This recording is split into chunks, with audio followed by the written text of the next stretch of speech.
Sebuah desa yang tenang dikelilingi oleh hutan lebat dan gelap saat bulan purnama.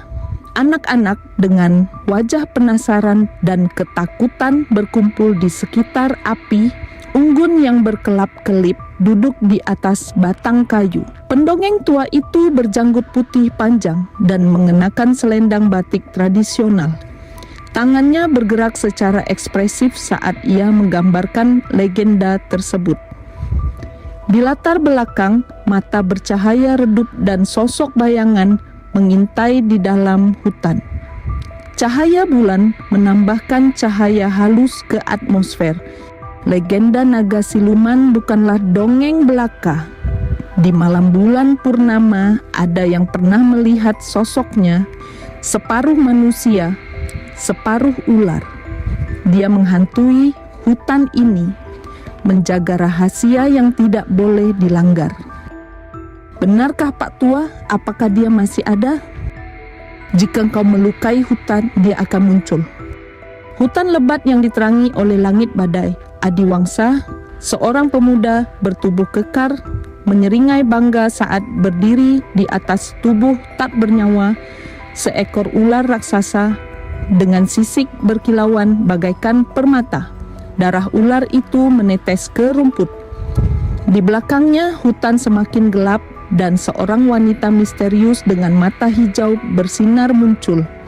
Gaunnya yang terbuat dari dedaunan bergoyang tertiup angin. Petir menyambar di latar belakang saat kehadirannya menguasai suasana.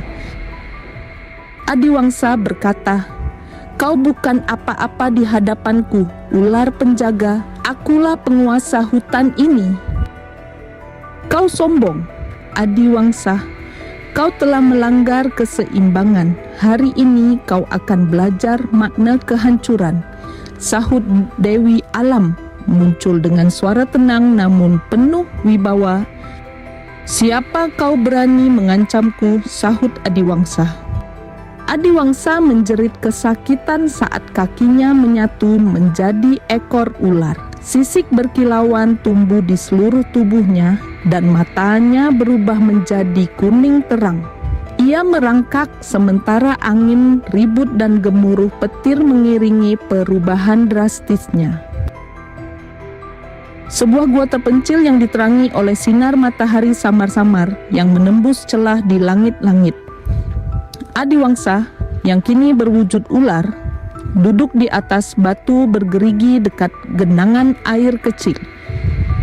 Ekor ularnya yang melingkar berkilauan dalam cahaya redup. Wajahnya menunjukkan kesedihan dan penyesalan saat dia menatap bayangannya yang terdistorsi. Hutan di luar tampak hidup dan hidup, namun pintu masuk gua gelap dan menimbulkan firasat buruk.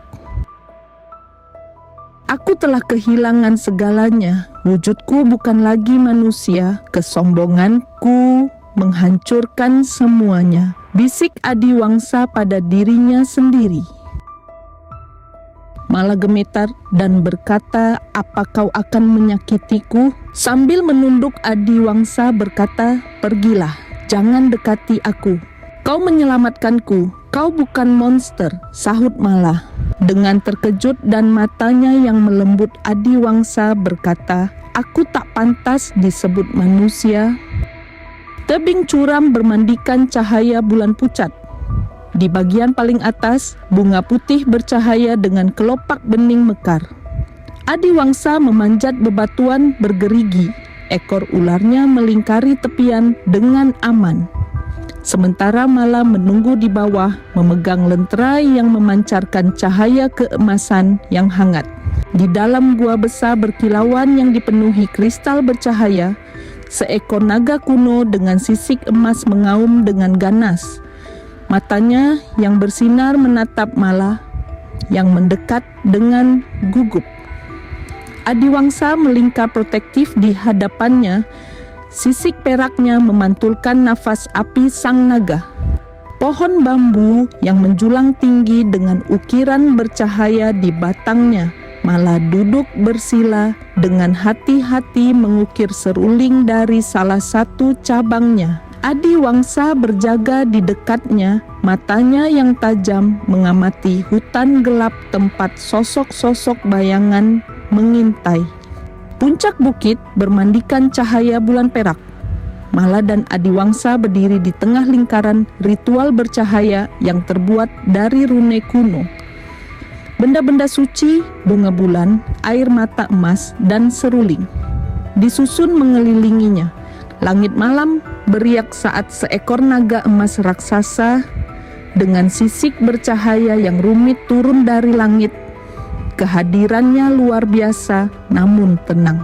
Dewi Alam berkata, Adiwangsa, kekuatanmu kini tak ternilai. Apakah kau benar-benar ingin melepasnya demi menjadi manusia?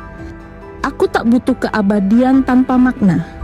Kembalikan aku pada kehidupan sejati, sahut Adiwangsa sambil melihat ke arah Mala.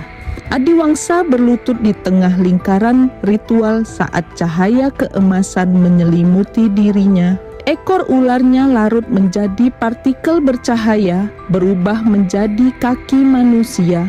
Mala menyaksikan sambil berlinang air mata. Hutan menjadi hidup dengan kunang-kunang yang bersinar dan bunga-bunga yang bermekaran. Naga emas melingkari mereka secara protektif sebelum menghilang ke langit malam. Kembali ke desa yang damai bermandikan sinar matahari yang hangat.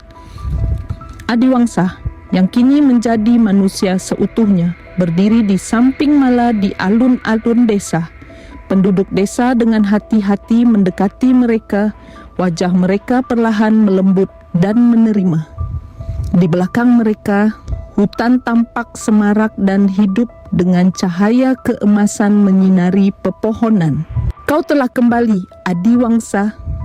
Kini, dengan hati yang baru, kata Mala, dan kali ini aku akan hidup dengan rendah hati, sahut Adiwangsa sambil tersenyum.